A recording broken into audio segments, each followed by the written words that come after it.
welcome to Forbidden Planet 42. Welcome to Dan Slott on Forbidden Planet 42, celebrating 42 glorious years of Forbidden Planet, the world's greatest cult and pop culture store here in London, here throughout the UK. My name's Andrew Sumner, and I am blessed and honoured to be joined by the mighty Dan Slott.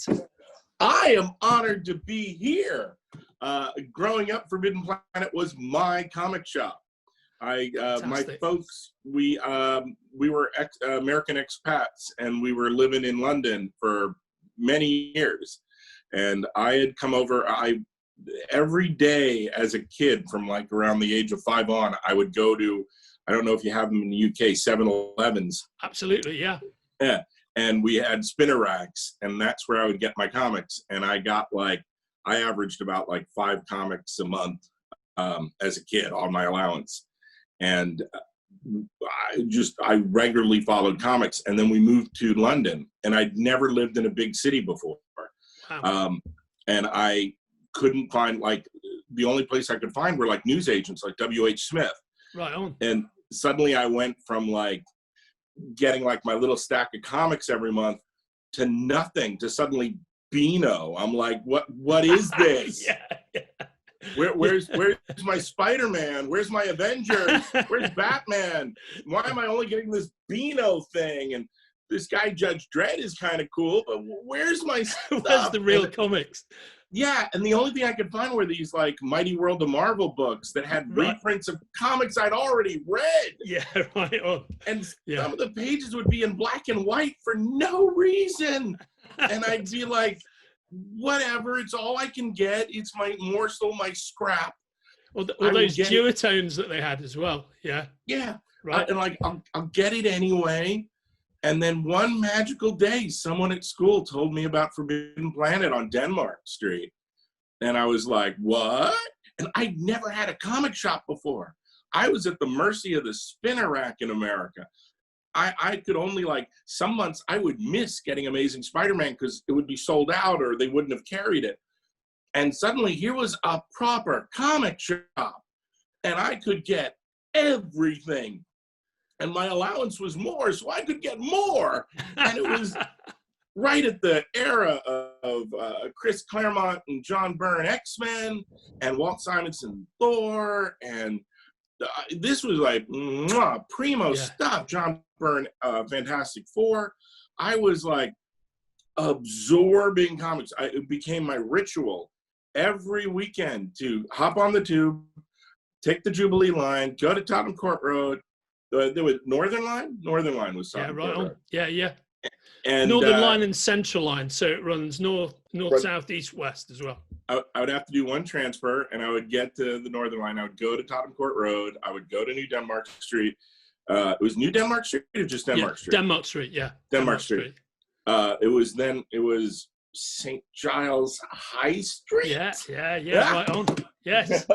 Excellent. You remember? Did you ever go to? Did you go to Forbidden Planet 2, which is the movie store? With the red outside, the red facing. Yeah. It was around the corner. Just around the corner. Yes. Spot on. Yeah. So I was there for those, and then I moved out in 1984, 85. So I wasn't there for the next phase. For the next phase, but you must back in the 2-story era, which I remember fondly. The funny thing is, you and I are not a dissimilar age, mates, and I'm very sorry. Would have been. That's the way it goes. We would have been shopping there at the same time. I was. That was absolutely my era as well. So that's Frank Miller Daredevil as well, of course. Yep. Yeah. Yes, it was. Yeah. Right on.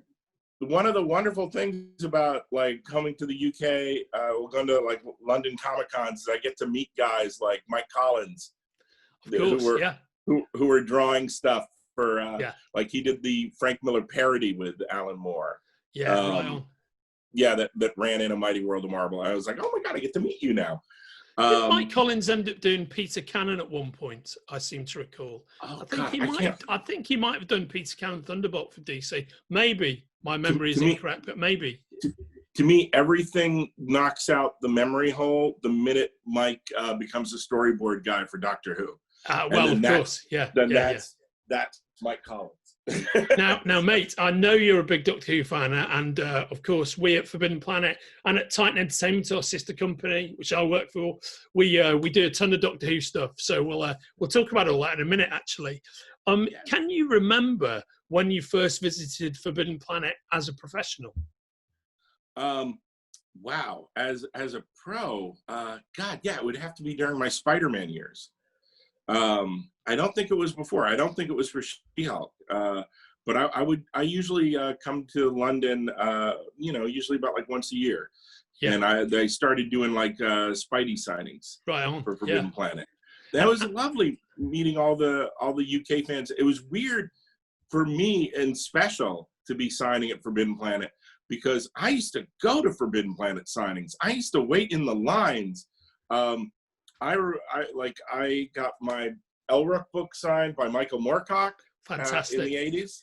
I got a Doctor Who, it had switched from weekly to monthly, and got Nicholas Courtney, the Brig, to sign it at a Forbidden Planet signing. And one Forbidden Planet signing forever changed me as later years as a professional was, it was Doctor Who Monthly issue, I'm going to say 76. Okay. With Mark Mark Strickson, who is Turlough. Fantastic, right? Okay, yeah. Turlough, know him well. And he was on the cover. Turlough was on the cover of Doctor Who Monthly 76, and I waited in line, and the line was so long that it went out Denmark Street, around the corner. It was like going down the street, and it was raining, and I hadn't brought an umbrella, and I had to make sure my Doctor Who Monthly was dry. So I was keeping it. I was getting soaked and keeping Doctor Who Monthly dry at the expense of myself.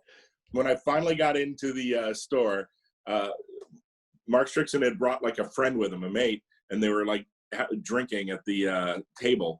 And he was, when it came to me, he was like signing so many. It was a moment when he didn't look up, and he was still talking to his friend, and he signed it, and he handed it back, and I looked, and it was just his first initial and a bleu, and his second initial and a bleu. Yeah. And I was sopping wet, and this was dry, and I made like Batman making his vow at the grave of his parents. I made this sacred vow. I'm sure Mark Strickson's a lovely human being, but this affected me greatly. I made my sacred vow that whenever I started signing, if I ever got to do a signature, you would be able to read my name. Excellent. Yeah. So because of Forbidden Planet and a Doctor Who Monthly signing, fantastic. Well, ourselves and Doctor Who aim to please. And I think that's a very laudable way to approach the signings, to deliver real value, which I know you do. You're a very popular signing guest of ours, and we always get great feedback from your appearances. I make sure I always make eye contact. I make sure I always have like something funny to say. And if there's time, if the line's not too long, a story. But my name is legible. Almost ludicrously legible, like very insanely large for a monosyllabic name. And there is the longer the signing goes, the larger my signature gets. Brilliant. Because I know if I get droopy, it'll be indecipherable. And Stan Lee, God love him, near the end was like legally blind, and he would have someone, like an assistant, point on the cover with their finger, so he wouldn't cover up the character's head, or he wouldn't cover up another signature, and he could just, he could write out Stan Lee a million times a day. But we were doing a signing together for like Spidey 700 or 600, no 700, and by the end of the day, my signing was getting like super huge, and someone handed him a cover that I had just signed, and Stan Lee looked at it and went, "Who is this guy, and why is his name so big?" Compared to Stan's, I love it. That was, I was actually going to ask you, after your incredible run on Spider-Man, had you actually met Stan, and did you have any experiences with him? Was that the only one? Were there others? Oh no, multiple Stan times. One thing that you guys probably don't know when you go to comic book conventions is they allow us a lot of times to use service elevators so we can get to panels and signings on time. Because if we just go through the main hall, people will stop and you'll have to stop and keep signing. Or worse, you won't be able to stop and sign because you're like, I gotta go to the panel. And then someone's disappointed. So a lot of times we sneak around the back, use service elevators to get up and down so we can get to panels and signings. And I'm going to this one panel and Stan was coming down the service elevator at the same time. And he was in a Rascal, a little scooter with his assistant Max. And the door opens and there's Stan right in front of me. And Max goes, because Stan can't, his eyesight wasn't that good. Max goes like, Stan, look, it's Dan Slott. And Stan starts rising out of the scooter. And I'm like, no. And he goes, you're the writer of Spider-Man. And I went, no. You're the writer of Spider-Man. And then Stan stopped and winked and went, we're the writer of Spider-Man. Like, done. Finished. Put it in amber. Lock it. I'm not going to top that. I'd hung out with him before. I'd written dialogue for him for the Spider-Man Shattered Dimensions video game. Yeah, I'd been with him on multiple panels. We'd done a panel where it was just the two of us joking around. But like the first time I ever met a superstar comic bro, a real like legacy, was I'd been a Marvel college intern for all of like 2 weeks. And when you go there, like as a fan who gets to now go inside the gilded doors, you're expecting it to be like, you know, Willy Wonka's chocolate factory. You're expecting it to be Oompa Loompas and amazing. And it's an office.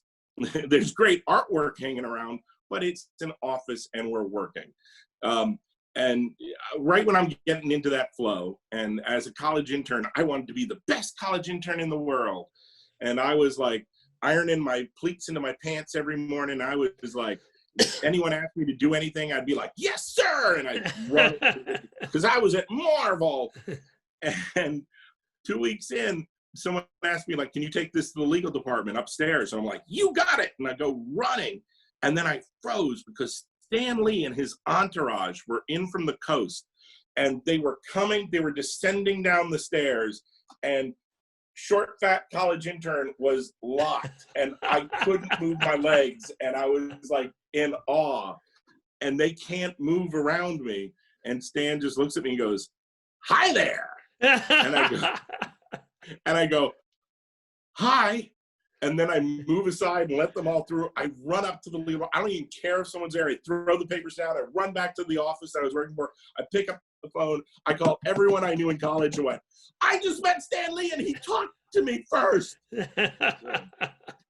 Fantastic, mate. Yeah. That's brilliant. Absolutely brilliant. And what I love about that is he's exactly who you want him to be, right? That's the great thing. All the time. Stan could, it was like a gear shift. He could pop into it whenever he wanted and be the Stan Lee that he knew you wanted him to be. You know, no one was ever disappointed meeting Stan. Yeah. Just so lovely. Did you ever get the chance to meet or speak to Ditko in any way? Communicate with Ditko? Yes, I'm one of the I'd love to hear this. I'm one of the rare beings on the planet that I used to, for a period of about like 2 years, I was Marvel's art return, the head of the art return department. And it was my job to take all the original issues, all the art when it came in, and like Solomon, split it between the penciler and the inker, and then send them their fair split. You always wanted to be fair. You didn't want to screw over the inker from him. You know, he couldn't go through issue after issue and not get a good page. So that was like, it was a very tense thing to do, is split that up and then you'd send out a legal form that when they would sign it and send it back. And the form said that Marvel is giving you your art back to you as a gift. but you understand that these are characters owned by Marvel, yada, yada, yada, yada, yada. And I could not return the art till I got that form back. So a lot of my job was also keeping everything organized. So when those forms finally came back, I could immediately ship stuff out. Yeah. And I had this is going to date this. I had a giant Rolodex that had every name, it had every artist's name and number and snail mail address. And one day I get the art from like the last thing Ditko had done, which was the Squirrel Girl story in Marvel Superheroes. And I'm like, oh my God, I have to return art to Steve Ditko. And I'm now flipping through the Rolodex to this page I'd never flipped to before. And when Steve Ditko's card flips over, all it has is his name and a number. There is no address. And I'm like, oh God, I have to call Steve Ditko. And I'm like, beep, boop, boop, boop, boop. And I'm like on the phone and I'm like, hi, Mr. Ditko. This is Dan from Marvel. I'm the art return department and I have your Squirrel Girl job here and I'd like to return it to you. Is there an address for me to send you the form? And he went, I live in this city. I'll just pop over. Are you there now? I'm like, yes. He went, okay, I'll see you in a bit. And it's somebody like, it's like J.D. Salinger is coming to my office. Steve Ditko. And I'm like doing everything I can to tidy up the office really quick. This is the one time in my life I'm ever going to get to meet Steve Ditko. The one time in anyone's life someone is going to meet Steve Ditko. And I'm just like, okay. And I'm just like prepping myself. I'm like, do not talk about Spider-Man or Doctor Strange. Do not, I know those are sore spots. I know that he doesn't like talking about it. I'm like, no Spider-Man, no Doctor Strange. No Spider-Man, no Doctor Strange. No Spider-Man, no Doctor. And the door, they get the buzz, like Steve Ditko is here to see you. I'm like, okay. And they take him into the office and they open the door and it's Steve Ditko in a windbreaker and a jaunty little cap. And I'm just like, hello, Mr. Ditko. And he's like, hello. And I'm like, here is the form. He was like signing it. I'm like, here is your art. He's like, thank you. I'm like, thank you. And then he like walks out. The minute he was gone, I'm like, oh my God. That is fantastic. So brilliant. My favorite comic in high school was Moon Knight by Doug Minch. Bill Sienkiewicz. And the Bill Sienkiewicz. Yeah, fantastic. And when I was a college intern, like I lived for Moon Knight. Moon Knight is the only Marvel superhero that I own every single appearance of, because there's that magic when a #1 starts and you go, I can start in on this, and this can be my guy, Nova, the Human Rocket, or this guy, or Speedball, or whoever. They're going to be my guy. And Moon Knight was my guy. I used to go to Forbidden Planet, and I used to get on my hands and knees and go through the long issue boxes and find the old copies of the black and white Hulks, because they had the Bill Sienkiewicz Moon Knight backups. And that was the only way to get those. Yeah, for sure. Yeah. Nowadays, I look at like Essential Moon Knight or Moon Knight omnibuses, and I see all these fans getting all these obscure Moon Knight stories nicely in order, and I hate them. I'm like, I put in the work, man. Yeah. I went to Forbidden Planet. I went through long issue boxes. I found these obscure things so I could own every single Moon Knight story. And you just all laid out on the plate. Anyway, I'm at Marvel, college intern, who worshiped Bill Sienkiewicz. And one day he's just in the office saying hi to everybody. And he pops into the office I'm working with, and he talks to my editor for a bit. He says, I say hello to him. He says hello. And he hangs around and talks for a while, and then he goes to the next office. And the minute the door closes, I get up and I start like Cabbage Patch, and I'm like, I miss Bill Sienkiewicz. I'm all like happy. And then this hand comes up from behind and goes up the back of the head. And I'm like, and it was my editor, and he said, never do that fanboy stuff again. Hey, well, Dan, considering the length and breadth of your experience across Marvel, in your early incarnation there across DC, then that what has turned out to be such a triumphant return to Marvel. How does it feel to have written 9 of Diamond's 100 best-selling comics of the last decade, which is a statistic that was announced within the last week or so? It's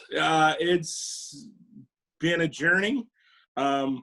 It's a cool feather in your cap, but the thing that I like more is that the body of work. Yeah. You can't control if you get an Eisner or if you get a Diamond or if you get a Harvey. You can't control that, or the wonderful Eagle Award that only goes to Brits. Yeah. You can't control that. What you can control is the work you're doing, the passion you're putting into it, and the relationships you make with your art team.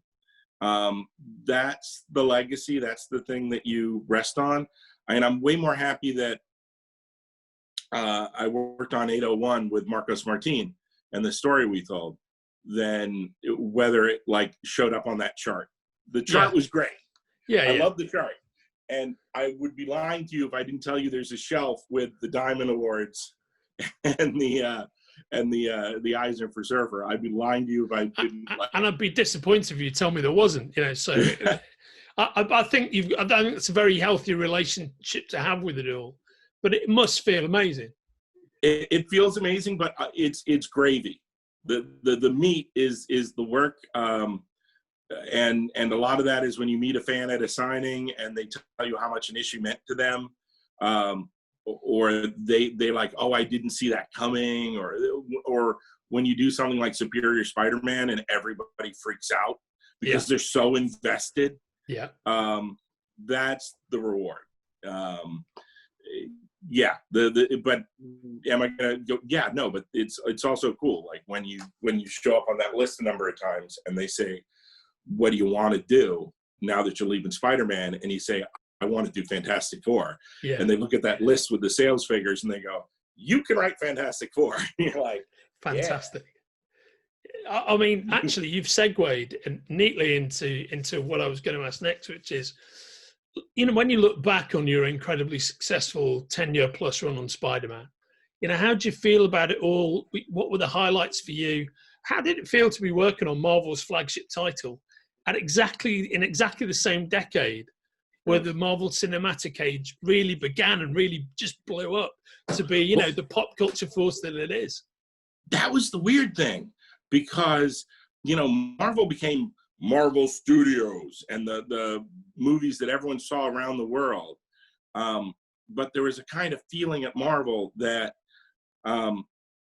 Spider-Man and X-Men couldn't be made into movies under the Marvel Studio banner, because Spider-Man was off with Sony and the X-Men was off with Fox. So there seemed to be an incentive to really hype and push, the characters that could be movie worthy. So you would, the push was, let's make New Avengers the biggest thing in the world. Let's make this book, like the books that got the juice. And there was a feeling like when you were doing something like Spidey or X-Men that it was a team feeling of, okay, I don't care what Marvel's promoting, we're gonna make this the #1 book. Let's mess up everyone's plans and let's do the best Spider-Man we can or the best X-Men we can. And you're gonna shine a light on the Ultimate Universe and not 616? Well, we'll show you. Come on, everybody. Come on, Spider team. Yeah. Come on, X team. Come on, guys. So it gave you a kind of scrappy feeling. You ask people on the street, what should be the #1 book? And they'll go Spider-Man or they'll go X-Men. And people feel you've got this advantage. But, in-house, you're like, oh, you want to push Avengers now, huh? Okay, well, we'll show you. We'll show you. Yeah, I'm killing Spider-Man. I'm sticking Doc Ock's brain in his body. What you gonna do? What are you gonna do? Beat that. So, it's all fun. Are there any particular personal highlights from that entire run, or are there a couple of peaks that you personally? How do you feel about it? What's your relationship with all that? I would have to. There's certain feelings you get, like you work on a book for like 10 years, you're going to have lots of peaks and valleys. Your American baseball terms, the guys who hit the most home runs are also the guys that strike out the most. Yeah. You're going to take your big swings and you're going to try crazy things, and sometimes it's going to hit and sometimes it's not. One of the weird things about Spidey was we were coming out 3 times a month on one book, or 2 times a month on one book. So not only did you have to do that, you had to do that while you're on the treadmill, where you're always like plotting 3 issues ahead and scripting the issue you just got. It was a mad race. Jerry Conway had reached out to me at one point. All the Spider writers of old, which now I'm a Spider writer of old. It's like a fraternity, and they're all very nice. They're all very like they reach out to you and like, way to go. That's lovely, fantastic. Yeah. So like Jerry Conway was great. He reached out and was telling me I was doing a great job. And at one point he said to me, you know, I just did Spidey from this time to this time. I had to do it just 1 a month, and you're running a marathon. And I was like, Jerry, I'm running a marathon of sprints. It's like Spider-Verse, no 2 issues were written in the right order. Yeah. So that everyone could keep drawing. None of them were plotted in sequence. They were plotted like puzzle pieces, so that crossovers would have the correct information, and the artists we had could keep drawing. And then when it was time to script it, I scripted it all in order. But I'd be writing going, I'm going to need this puzzle piece in this story, and I'm going to need this one. Yeah, that'll all work. So there was kind of like, you weren't just, you know, doing your skating routine. You're adding in a couple of like axles in there and flips. And people don't see how the sausage is made. So I was very grateful for like a crack editorial team that could keep track of everything. Just the most amazing artists. There were all kinds of moments where you just get this, I can't believe we just did that, and you're all excited. I got to do the 6-issue run, New Ways to Die, with John Romita Jr. Yeah. I was like, oh my God, I'm working with John Jr. This is amazing. And the pages would come in and they'd be gorgeous. And every now and then, like, we'd talk on the phone or we'd get like an email. I'm like, I can't believe this is happening. He's like one of the greatest Spider-Man artists of all time. Yeah. And there was one day where I was like just really low on the energy scale. I was so tired from doing everything. And I just didn't know if I could go on. And my editor calls me up and he's like, hey, how would you feel if we had John Romita Sr. do a cover for this issue? I'm like, what? Yes. And then I'm like, okay, let's get going. Let's get going. Yeah. So you get these momentary highlights of these sugar spikes, these crazy moments of euphoria. The caffeine boost to John Romita. Yeah, or you're doing this job with this guy, you know, you didn't never heard of that, Marcos Martin, and oh my God, look at this art, and oh my God, I love you, and can I chain you and put you in my basement and have you draw everything? It just, you know, or my first ever Spidey I got to do with Steve McNiven, you know, right, not that long after Civil War. It was crazy. There are all these different boosts, like when your first Spider-Man is going to come out, and you go to the store when they're racking it the night before, and because you knock on the door like, can I have one early? I know you're not supposed to sell it, and you're walking with it in your hand, and you're like, I wrote an amazing Spider-Man, or you know, I just wrote Spider-Man 600. What? And that never went away with, you know, like, I just wrote Spider-Man 700. What? You know, I just wrote Spider-Man 800. Oh my God, what is happening? It's there's I've kind of told Nick Lowe, I've worked with Steve Wacker for a large part of my run and Nick Lowe for a large part of my run, and I told Nick, like, yeah, I'll come back and do more Spidey stuff. I'm never going to get bored of Spider-Man. Spider-Man is my favorite character in all of fiction. Yeah. Forget Hamlet. Screw him. Yeah, right. Yeah. You know, Sherlock Holmes. Yeah. You know, no. Spider-Man. Spider-Man is like my favorite character of all time. But if I would, there's no world where I would ever come back and do Amazing Spider-Man again. There is no world where I do not want to sit in the big chair. I do not want that mantle. I've done it. I would be so happy to someday come back and do Web of Spider-Man or Spectacular Spider-Man or Adjectiveless Spider-Man and just happily do Spider-Man once a month. Yeah, got it. Yeah. Take my time, polish every like little brass piece and go, okay, there you go. And someday. There was only like a couple stories they would not let me tell. I know. Can you give us a flavor of any of those? Can you give us some details? I can give you one.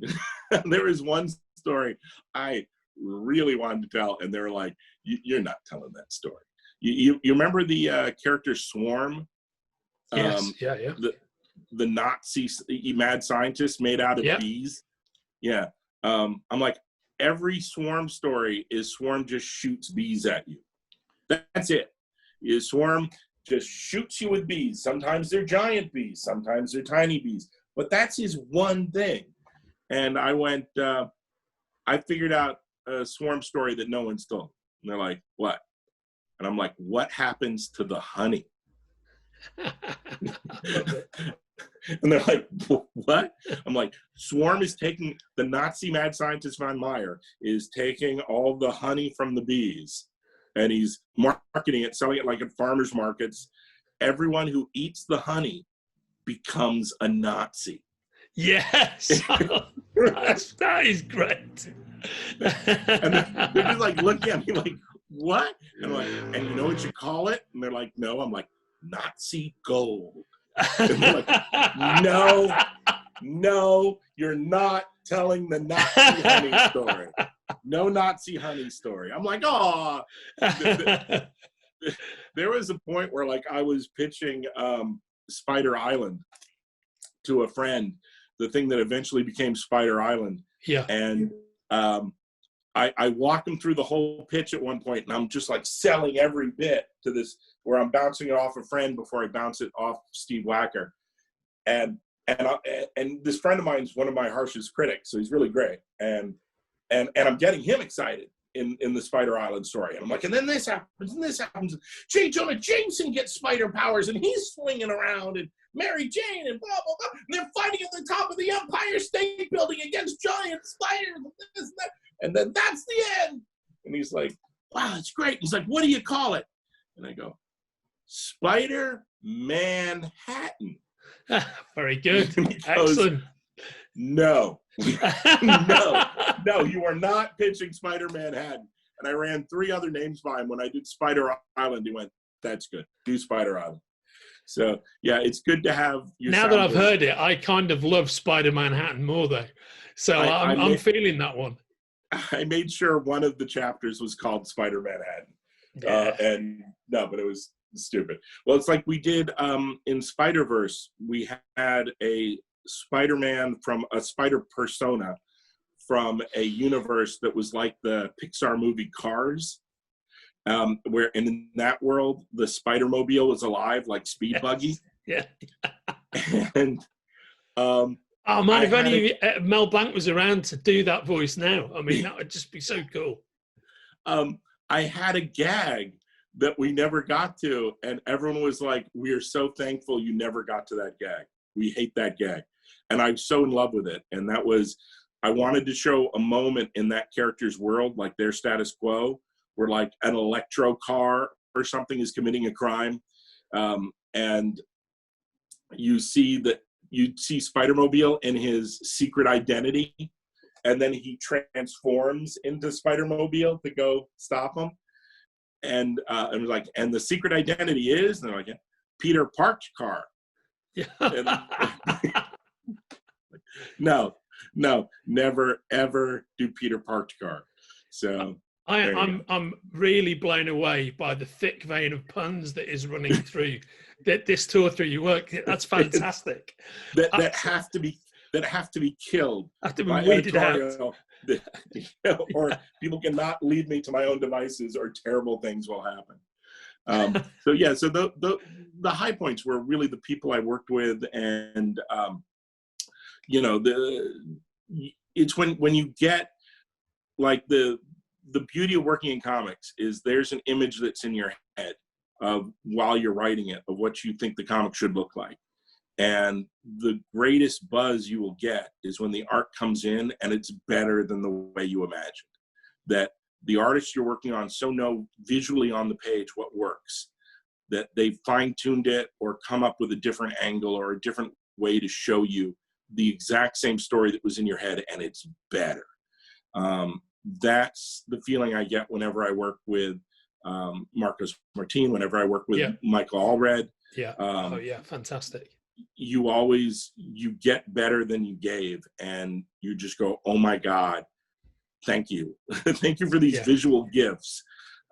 That's when comics is the most fun, or when you hit on that idea, and you hit on the idea and it's magic, and you run it by, like, Tom Brevoort has been my editor on many things over decades, and he's a grump. He's a wonderful, Tom is a wonderful curmudgeon, and you get okay, that's good. And in Tom language, that means that's great. Yeah. And the best thing you can do, because he's read 1 million stories, he's consumed 1 billion stories. He knows every trope, every trick, every beat. When you hit a moment that surprised him, when he genuinely, the facade drops and he's like, what? You're like, that feeds my soul when you do that. Or when you're in that Marvel Creative Summit and everybody hates your idea and goes, don't do that. And Steve Wacker, your editor, is by your side and he is fighting with you. Yeah. You know, Spider-Man swapping brains with Doc Ock is not stupid. I'm backing my guy. We are going to fight everyone in this room and we're going to do that story. Most of the times, though, you get a thing where enough people come at you and go, that's not working. Yeah. And the wise thing is to listen to the voices in the room. I was 100% wrong on the visual for Spider-Gwen. I had worked on Spider-Verse a year before. It got postponed for a year. And I'd already done so much groundwork before Jason, Robbie, and Rico were hired to do the Spider-Gwen one-shot. And Spider-Gwen had already been written into early scenes, and I had descriptions of what her costume looked like. And it was very much based on the night Gwen Stacy died outfit. Oh, yeah, of course, yeah. Yeah, but it was that trench coat with Spider-Man web pattern. Right, okay. The Gwen Stacy headband that came down to a Spider-Man domino mask. Very interesting. And she had like little gloves on her hands, like dress gloves, and she had the mini skirt and the thigh-high boots, but they're all like Spider-Man red and blues. Yeah. And that was, in my head, that was Spider-Gwen. And she was the same age as Peter. Like, she was in a world where Gwen lived and Peter had died. Yeah, right on. Okay. I mean, that does sound like a very cool costume concept, particularly for an old school fan, right? And that was the image that had lived in my head for a year. And then Jason, Robbie, and Rico, they came up with a completely different take on Spider-Gwen. And they really made her what she is. They brought the magic that made Spider-Gwen the character everybody loves. Yeah. And the costume design came in, and everyone at Marvel had the common sense to go, that is one of the best costumes in the last 2 decades of comics. Yeah. That costume design is brilliant. Yeah. And it was brought to me, and every now and then you do a little bit of a flex and you go, yeah, I'm killing that. We're doing this, and you fight for it. And I was doing that with the Spider-Gwen costume. I was like, that's not Spider-Gwen. That's not the Spider-Gwen that's in my head. And I was the lone voice fighting for my version of Spider-Gwen. And eventually enough people came to me and went, you're insane. You need to look at this with fresh eyes and go, this is a great costume. And I looked at it and I went, oh God, you're right. Yeah. Everyone's right. I'm wrong. No more fight for me. Go with it. And so I think one of my great achievements, if I have like my top 10 achievements on Spider-Man, one of them was not killing the Spider-Gwen costume. I mean, that is such a fantastic thing to be able to say. To respect the creativity and the designs of others. That's a brilliant thing, particularly when it's your deal and it's your imprint. When you were there having that great success with Spider-Verse, being the first guy to really put it together like that, how did it feel to go and then see the movie and then have that experience with the movie being what it is and being so amazing? It is one of the greatest superhero movies of all time. Hard agree. It is, I am torn when you have to go like Spider-Man 2 into the Spider-Verse. There are days where it's a coin flip for me and other days where it's clearly Spider-Verse. And a part of me worries I'm too emotionally attached. So it's the difference between here are these guys over here jamming out, working really hard and putting out this 6-issue event that has to tie into all these other books, putting it out like under pressure, and some of the greatest creators in movies and animation having a couple years to craft a masterpiece. They're not even, there's no Venn diagram.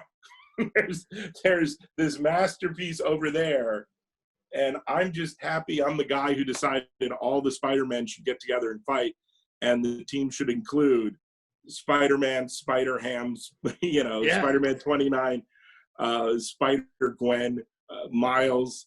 I'm just glad that I'm the guy who went, here's a book where they all came together, and somehow that is like a ripple in a pond. I'm happy to be a tiny stone. I mean, you gave them that DNA. You pumped it all together. I mean, what they did with it was amazing, but God, it doesn't exist without what you did. I have seen that movie in every possible form. I've seen it in, normal 3D, IMAX 3D, 4DX, Dolby Sound.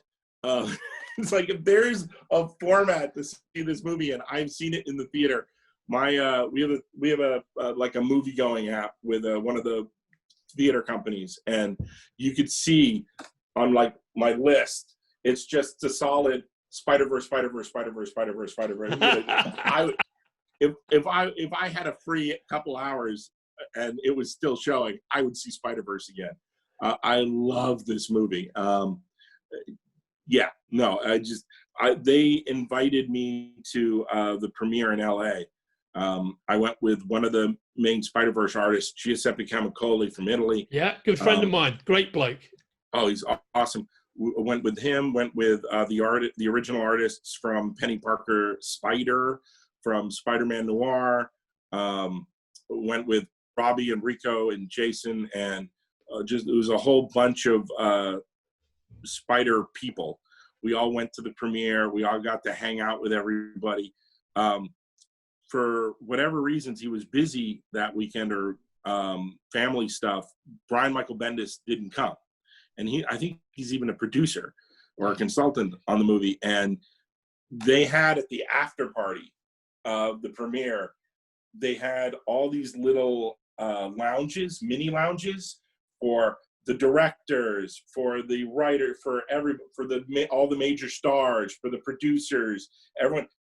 So like they could circulate at the party and hang out, but then they would come back and they had a little mini lounge just for them, with a security guy in a velvet robe and like a gopher to go get like a waiter to bring them back food and drinks and stuff, so they could just relax whenever they wanted in their mini lounge. And when we were walking by the mini lounge area, we saw they had a table for Bendis, like reserved for Brian Michael Bendis. And I turned to like Jason and Robbie and Giuseppe, and I'm like, we're taking Bendis's table. And they're like, they're gonna stop. There's like security. I'm like, we're comic book people. They don't know what we look like. Like, just follow me. And I lead all the guys over there, and the security guy's there at the velvet rope, and he's like, can I help you? And I'm like, we're with Brian Michael Bendis. I'm like, are you Brian Michael Bendis? And they're like, we are the Brian Michael Bendis party. And they went, oh, okay. And they moved the velvet rope. We all go in, and all these other normal people are just walking around. We had our own mini lounge next to all the stars and everybody. My favorite thing I took back with me I got to meet everyone. I got to hang out. It was awesome. My favorite thing I took back, I had the reserved for Brian Michael Bendis sign. I nicked it. That is brilliant. At one point, I'm an old man. I get tired. I head back to my hotel, and I'm like, okay, I've schmoozed. I've seen this brilliant movie. I've gotten my bag of swag and had all these free drinks and food and had a wonderful time. And I head back, and I get my phone beeps. I'm in my PJs. I'm at the hotel. I'm like, all kicking back.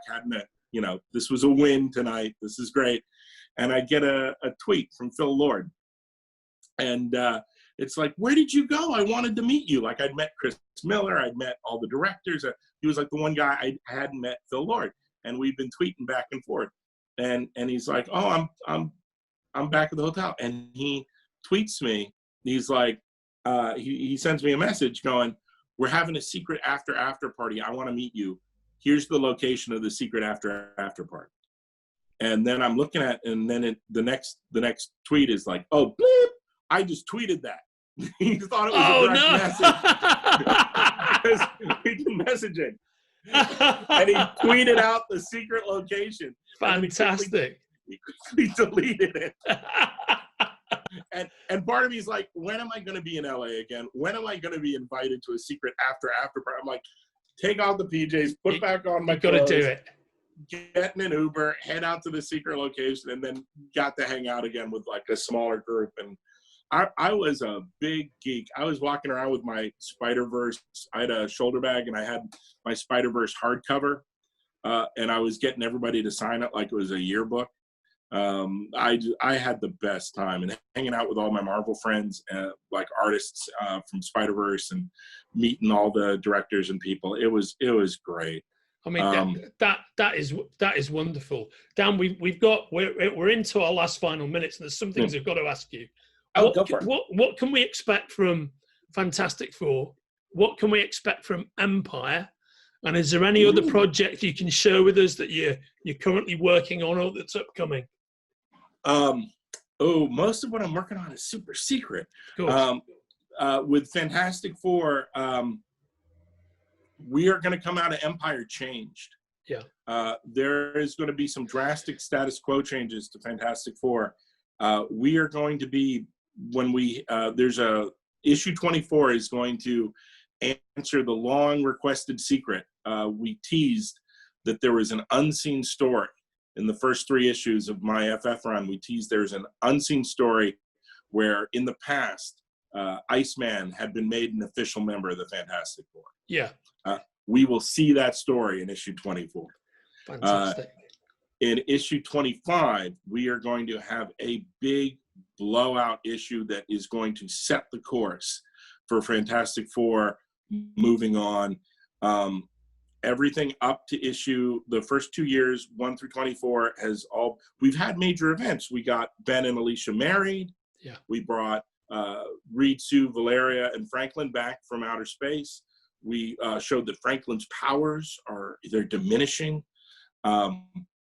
Johnny's got a new soulmate from another planet, the planet they were originally going to go to. Some big things have happened, but they've all been family things, and they've all been things where there's been a nice comfy feeling about, it's a nice little warm blanket of, oh, the FF are back, and I miss them, and oh, everything's great. Issue 25 is boom, things just smash, and things are going to go at lightning speed, and it's going to be the book you can't miss. It's going to be one thing after another, building and building and building to the most cosmic story I have ever told. The thing I wanted to do for a bazillion years, I have kept people clear of this one point of Marvel continuity that is so crucial to the very fabric of the Marvel universe. You are going to see at the end of Empire, in FF Fallout, you are going to see something big is going to happen. Something really big is going to happen. That is a direct result of things that have happened in Empire that you'll go, oh my God, they're really doing this. This is what? You know, mate, I can't wait. That sounds fantastic. Yeah, you can go back to when I came back in Marvel in 2004, and you can see seeds that I have planted in almost every book I've worked on that are puzzle pieces building to a super giant thing. The thing I'm like, if I get my chance in the Marvel universe to tell my story, my Star Wars, to tell my, larger than life giant epic thing that is the culmination of everything I've done at Marvel. It is starting in Fantastic Four, 25, roller coaster all the way through. Big things, giant things. If you care about the Fantastic Four, if you care about the Marvel cosmic characters, if you care about the Marvel universe or anyone on Earth, you need to be reading this book. And 25 is our oversized issue that just kicks it all off. And if you'll know I'm serious when you see the Fantastic Four Fallout issue, when you see what happens. Brilliant. Mate, I 1000% believe you. Forbidden Planet customers, listen to this man. So on that major Dan Slott bombshell, thank you so much for joining us, mate. It's been epic talking to you. You've got to make us a promise, man. As soon as this pandemic is over, you have to come back and visit us. Come back and sign with us again. I am there. Forbidden Planet, my original first comic book shop. Yes, awesome. I'm there for life. Awesome. Thank you so much, brother. So this has been Forbidden Planet 42, starring... Here's to another 42. Another 42. Starring the mighty Dan Slott, who's in for the next 42. Come and join us. In the meantime, you take care of yourself, Dan. Thank you so much. Cheers, mate. That was fantastic. Take care, mate. Thanks.